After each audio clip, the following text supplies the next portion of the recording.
Hey everybody, Brad C here. I decided to build a Target Ruger 1022. Now I'm going to start with the stock, and this is the AAP1022. It's Archangel's Precision Stock for the Ruger 1022. Of course, I'm sure you're familiar with Archangel and their Mosin Nagant stocks. Of course, I have one. Absolutely love them. If you have an old Mosin laying around, I highly suggest an Archangel upgrade. Now you'll notice I'm missing my bolt knob. I'm actually in the process of replacing that with a Rock Solid Industries bolt knob, and I've also got their scope mount here. So I'm going to be reviewing that and adding that to that build. The packaging for Archangel is always heavy duty.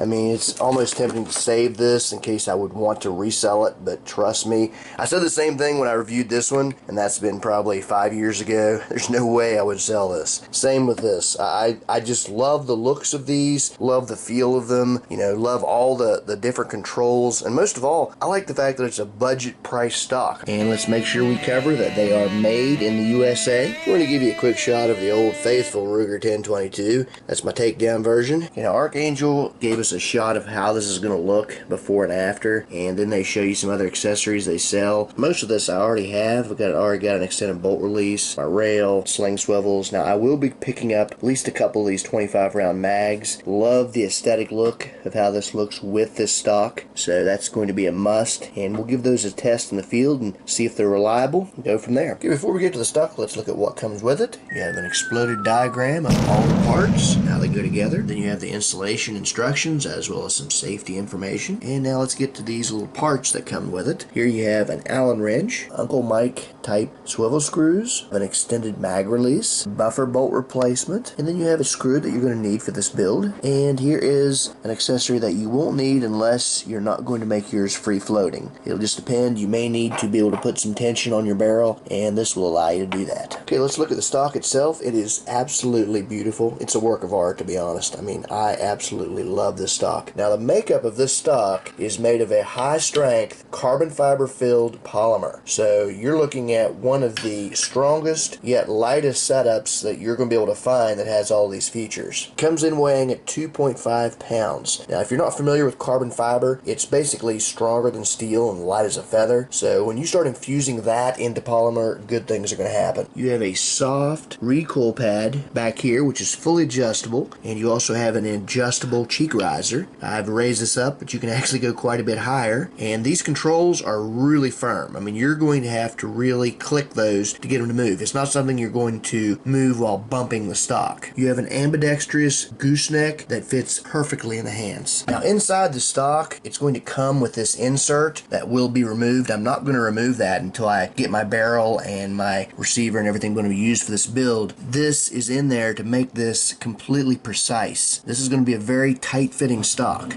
so I'm not going to remove that. And here you can see the flared mag well that this comes with, and supposedly that is supposed to help you with loading your 1022 mags in. Sometimes I'll be a little bit clumsy when I'm trying to load mags, so curious if that's going to help. Certainly can't hurt. Now here you see at the 6 o'clock position on this stock, you actually have a pick rail, but it's hidden underneath this cover. I love this hand cover. It feels really good in the hands, and removing it, you're going to need to pull up on this and then slide forward, and this will come right off. Now I would say the smart way to remove this cover if you're going to put something on this pick rail is to use a butter knife to come underneath this and very carefully lift up and then slide forward. Otherwise you risk putting too much pressure on this and actually snapping this. I mean, it's not completely indestructible, although this does have a lifetime warranty on it, so that's pretty cool. Now this rail covering does have some texturing on it. Feels really good in the hands. Now I'm actually looking at a company called CDS Tactical that has attachments that you can get for this, including a pad for this cheek riser and grips to go on here. If I end up getting those, I'll definitely feature them on the channel. I just want to say that the feel of this is absolutely perfect. Now I know I don't have a receiver or my barrel in here, but this is going to be really nice. Now at the bottom of your stock, you're going to see a little hidden compartment, and inside you can put a lot of stuff in here. I mean, you could put extra ammo, you could put you know, any kind of survival kit you wanted to put in there. You know, the sky's the limit, but you know, plenty of room. Just a nice little added feature. locks up very secure. Everything locks up tight on this. I want to show you these adjustable controls. As you see, I'm clicking them and adjusting the cheek riser there, making it higher, and I can go pretty high on this thing.